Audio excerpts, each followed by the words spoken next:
سبقت الثورة السورية ب7 أعوام وكسرت مبكرا حواجز الرعب والخوف والترهيب، وحطمت أول تمثال لحافظ الأسد في جمهورية الموت. انتفاضة كلفت أهلها عشرات الضحايا وآلاف المعتقلين والمهجرين. فماذا تعرف عن انتفاضة القامشلي في ذكراها 15؟ الشرارة الأولى كانت من ملعب القامشلي البلدي أثناء مباراة بين فريق الجهاد من القامشلي وفريق الفتوة من دير الزور.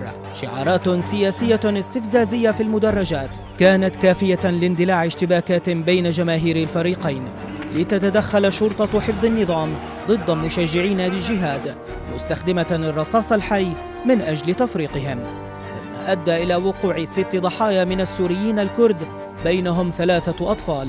حجم الخسائر أشعل غضب الكرد في القامشلي، وفي اليوم التالي للمجزرة شهد خروج الآلاف لتشييع الضحايا. وسرعان ما تحول التشييع إلى مظاهرات عارمة قابلتها قوات أمن النظام بإطلاق النار، وما لبثت الاحتجاجات أن امتدت رقعتها إلى عمودة وعفرين حتى بعض أحياء العاصمة دمشق. وقام المتظاهرون بتحطيم تمثال حافظ الأسد، وبدأت تأخذ طابعاً سياسياً وحقوقياً ومطلبياً من خلال الشعارات. النظام رد باستدعاء قطاعات الجيش ومواجهة الانتفاضة بالحديد والنار. إحصائيات القتلى تفاوتت بين 30 إلى 40 سورياً كردياً، أما عدد المعتقلين فتجاوز 2000 منهم طلبة جامعيون، إلى جانب فرار آلاف السوريين الكرد إلى إقليم كردستان العراق.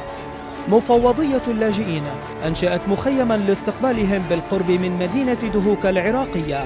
هل تعرف معلومات أخرى عن انتفاضة القامشلي؟